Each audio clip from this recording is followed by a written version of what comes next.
अगर भगवान है तो कुछ कर क्यों नहीं रहे? बहुत समय पहले हिमालय की ऊंची ऊंची पहाड़ियों के बीच एक सुंदर राज्य बसा था, आर्यनगर।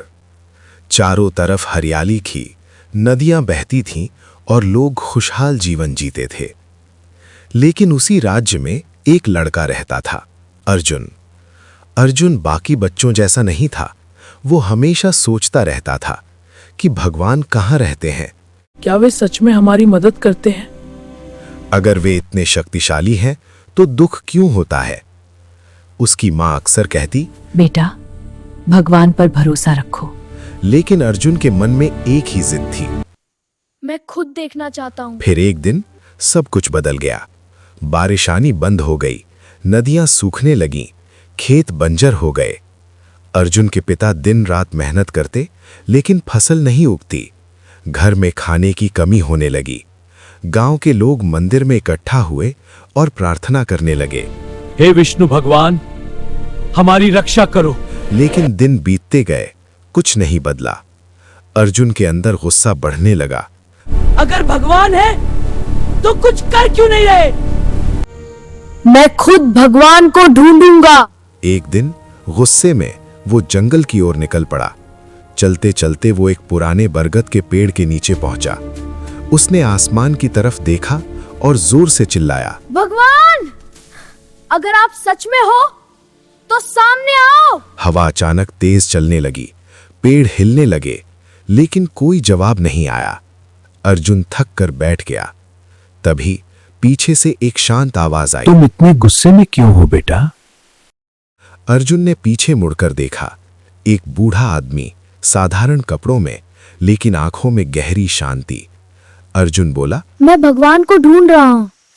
सब कहते हैं कि वे हमारी मदद करते हैं, लेकिन मैंने उन्हें कभी नहीं देखा।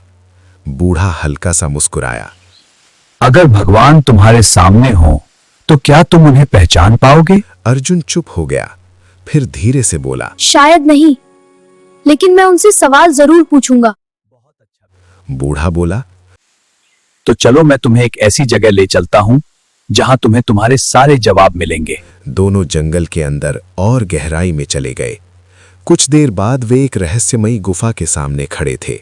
गुफा के अंदर कदम रखते ही अर्जुन को अजीब सा महसूस हुआ, जैसे समय रुक गया हो। अंदर 3 बड़े दरवाजे थे, एक अतीत, दूसरा वर्तमान और तीसरा भविष्य। बूढ़े ने कहा, हर दरवाजे के पीछे एक सच्चाई छुपी है, लेकिन उसे समझना तुम्हारे ऊपर है। अर्जुन ने पहला दरवाजा खोला, अतीत। अंदर उसने अपना ही गांव देखा, हरा भरा, खुशहाल। लेकिन धीरे धीरे दृश्य बदलने लगा। लोग पेड़ काट रहे थे, पानी बर्बाद कर रहे थे, लालच बढ़ रहा था। अर्जुन की आंखें भर आईं, तो ये सब हमारी ही गलती है। अब उसने दूसरा दरवाजा खोला, वर्तमान। इस बार उसने देखा गांव के लोग बस बैठे हैं, प्रार्थना कर रहे हैं, कोई काम नहीं कर रहा। कुछ लोग कह रहे थे, भगवान सब ठीक कर देंगे। अर्जुन ने सिर झुका लिया, हम बस इंतजार कर रहे हैं, कुछ कर ही नहीं रहे। अब सबसे कठिन दरवाजा था, भविष्य।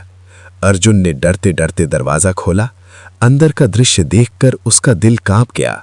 पूरा गांव उजड़ चुका था, घर टूटे हुए थे, कोई नहीं बचा था। अर्जुन डरकर पीछे हट गया।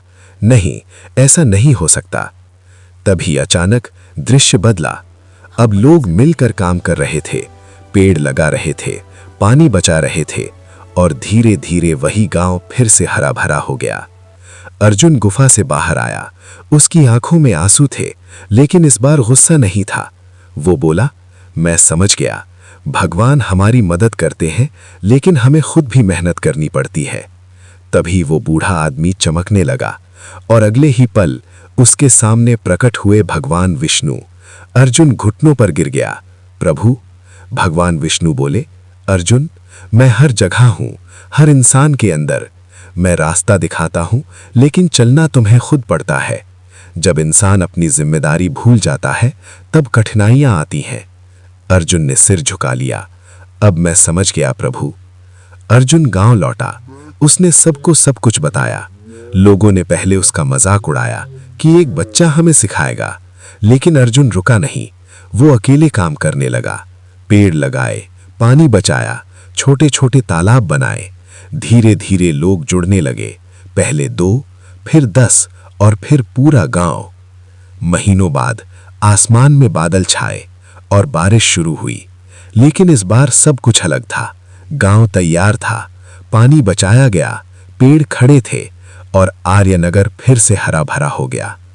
अर्जुन आसमान की तरफ देख रहा था। उसके चेहरे पर मुस्कान थी। अब उसे पता था, भगवान चमत्कार नहीं करते, वे हमें चमत्कार करने की शक्ति देते हैं।